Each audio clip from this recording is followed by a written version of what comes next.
ចំណងជើងរឿងជាងចម្លាក់និងរូបសំណាកគ្មានមុខក្នុងភូមិមួយដ៏ដាច់ស្រយាលមានជាងចម្លាក់ម្នាក់ឈ្មោះមេតាមានជំនាញអស្ចារ្យគាត់អាចដាប់ថ្មឲ្យក្លាយជារូបមនុស្សដែលមានជីវិតជីវ៉ាបំផុតប៉ុន្តែអ្វីដែលចម្លែកគឺរូបសំណាកដែលគាត់ចម្លាក់ទាំងអស់សុទ្ធតែគ្មានមុខថ្ងៃមួយសេដ្ឋីម្នាក់បានមកដល់ភូមិហើយចង់ទិញរូបសំណាករបស់មេតាសេដ្ឋីនោះសួរដោយងឿងឆ្ងល់ថាហេតុអ្វីបានជាលោកចម្លាក់រូបរាងមនុស្សយ៉ាងស្អាតប៉ុន្តែបែរជាមិនដាក់ភ្នែកច្រមុះនិងមាត់បែបនេះតើវាមិនទាន់រួចរាល់មែនទេមេតាឆ្លើយយ៉ាងស្ងប់ស្ងាត់ថាវារួចរាល់ហើយលោកម្ចាស់ខ្ញុំទុកវាឲ្យនៅទំនេរដើម្បីឲ្យអ្នកមើលអាចមើលឃើញខ្លួនឯងនៅក្នុងនោះសេដ្ឋីមិនយល់ក៏បញ្ជាឲ្យមេតាចម្លាក់រូបសំណាកមួយដែលមានមុខមាត់ដូចសេដ្ឋីបេះបិទមេតាធ្វើតាមនៅពេលរូបសំណាករួចរាល់វាមើលទៅអស្ចារ្យណាស់សូម្បីតែស្នាមជ្រួញក៏ដូចដែរសេដ្ឋីសប្បាយចិត្តខ្លាំងណាស់ហើយយកវាទៅដាក់នៅកណ្ដាលទីក្រុងដើម្បីបង្អួតគេឯង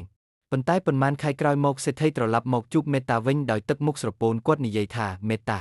ជួយខ្ញុំផងតាំងពីខ្ញុំដាក់រូបសំណាកនោះមកខ្ញុំមានអារម្មណ៍ថាខ្លួនឯងលែងមានសេចក្តីសុខរាល់ពេលខ្ញុំដើរកាត់វាខ្ញុំត្រូវតែធ្វើទឹកមុខឲ្យដូចរូបសំណាកនោះដើម្បីឲ្យគេស្គាល់ថាជាខ្ញុំក្លាយជាទាសករនៃរូបចម្លាក់ខ្លួនឯងទៅហើយមេតាញឹមរួចយកញួរនិងដបដាប់ទៅដាប់មុខរូបសំណាកនោះចេញឲ្យរលងវិញគាត់និយាយថាលោកម្ចាស់អើយ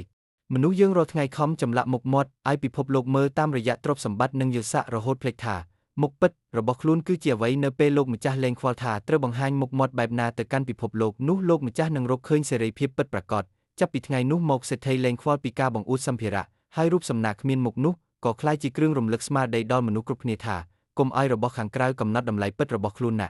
ចំណុចសម្រាប់វិភាគរូបសំណាកគ្មានមុខតំណាងឲ្យភាពបរិសុទ្ធនៃអត្តសញ្ញាណដែលមិនទាន់ត្រូវបានលាបពណ៌ដោយសង្គម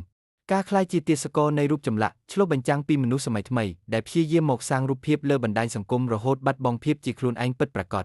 សេរីភាពនៃចិត្តតើការមិនខ្វល់ពីខ្សែភ្នែកអ្នកដទៃគឺជាគន្លឹះនៃសុភមង្គលមែនឬទេ